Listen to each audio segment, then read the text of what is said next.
I want to move now to international affairs, the war on terror. Obviously, we have all been stunned by what happened in India at Mumbai. It is still playing out in that part of the world.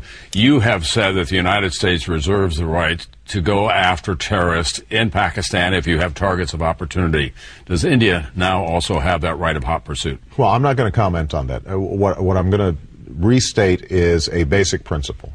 Number one, if a country is attacked, it has the right to defend itself. I think that's universally acknowledged.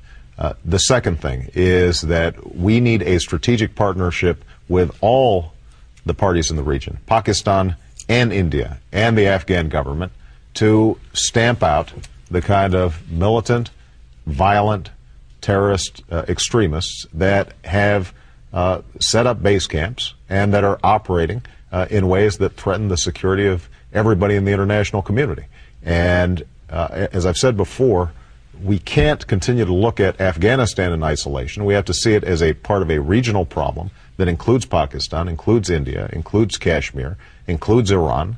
And part of the kind of foreign policy I want to shape is one in which we have tough, direct diplomacy combined with more effective military operations, focused on what is the number one threat against U.S. interests and U.S. lives, and that's Al-Qaeda and their various affiliates. And we are going to go after them fiercely in the years to come. President Zardari of Pakistan has said that he expects you to re-examine the American policy of using unmanned missiles for attacks on terrorist camps in Pakistan, and there have been civilian casualties in those attacks as well. Are you re-examining that policy? Well, what I want to do is to create the kind of effective strategic partnership with Pakistan that allows us in concert to assure that terrorists are not setting up safe havens in some of these border regions between Pakistan and Afghanistan. So far, President Zardari has sent the right signals. He's indicated that he recognizes this is not just a threat to the United States, but it is a threat to Pakistan as well. There was a bombing in Pakistan just yesterday that killed scores of people. And so you're seeing greater and greater terrorist activity inside of Pakistan. I think this democratically elected government understands that threat, and I hope that in the coming months that we're going to be able to establish the kind of close, effective working relationship that makes both countries safer. That part of the world is such a hot zone. Is it going to be necessary for you to appoint some kind of a special envoy to worry only about South Asia with presidential authority? Well, my first job is to make sure that my core national security team, Secretary of State designee Hillary Clinton, Jim Jones, who will be my national security advisor, Bob Gates, Susan Rice, my UN representative, that my intelligence folks, when they get appointed, that we come up with a comprehensive strategy. I have enormous confidence in Senator Clinton's ability to rebuild alliances and to send a strong signal that we're going to do business differently and place an emphasis on diplomacy. Let's talk for a moment about Iraq. It was a principle, it was one of the principles in the organization of your campaign at the beginning. A lot of people voted for you because they thought you would bring the war in Iraq to an end very swiftly. Here is what you had to say on July 3rd of this year about what you would do once you took office. I intend to end this war. My first day in office, I will bring the Joint Chiefs of Staff in, and I will give them a new mission, and that is to end this war responsibly, deliberately, but decisively. When does the drawdown of American troops begin, and when does it end in Iraq? Well, one of my first acts as president, once I'm sworn in, will be to bring in the Joint Chiefs of Staff, to bring in my national security team, and design a plan for a responsible drawdown. You are seeing a convergence. When I began this campaign, there was a lot of controversy about the idea of starting to draw down troops. Now you've seen that this administration sign an agreement with the Iraqi government, both creating a time frame for removing U.S. troops. And so what I want to do is tell our Joint Chiefs, let's do it as quickly as we can do to maintain stability in Iraq, maintain the safety of U.S. troops, to provide a mechanism so that Iraq can start taking more responsibility as a sovereign nation for its own safety and security, ensuring that you don't see any resurgence of terrorism in Iraq that could threaten our interests, but recognizing that the central front on terror, as Bob Gates said, started in Afghanistan and the border regions between Afghanistan and Pakistan. That's where it will end, and that has to be our priority. Jim Jones, who is your new national security advisor, the man that you want to have in that job, was the Marine Commandant when we first went into Afghanistan. I had a conversation with him at that time, and he said to me, I know how we're going to get into Afghanistan. I don't know how we're going to get out of Afghanistan.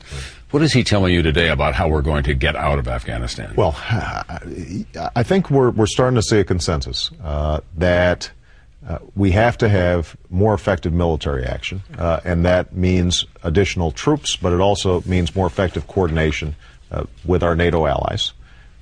It means that we have to have much more effective diplomacy in the region. We can't solve Afghanistan without solving Pakistan and working more effectively with that country, and we are going to have to make sure that India and Pakistan are normalizing their relationship if we're going to be effective in some of these other areas. And we've got to really ramp up our development approach to Afghanistan. I mean, part of the problem that we've had is the average Afghan farmer hasn't seen any improvement in his life.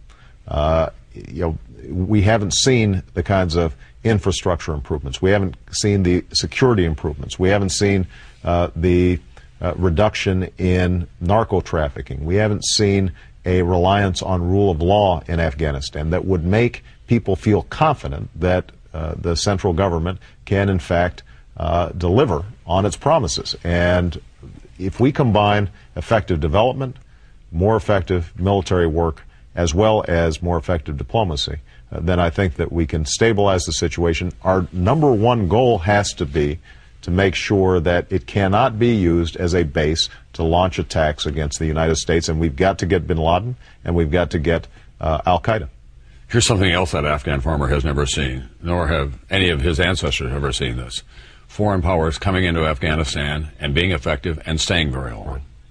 Well, I think that we do have to be mindful of the history of Afghanistan. It is tough territory, and there's a fierce independence in Afghanistan. And if the perception is that we are there simply to impose ourselves in a long-term occupation, that's not going to work in Afghanistan. By the way, that's not going to work in Iraq either.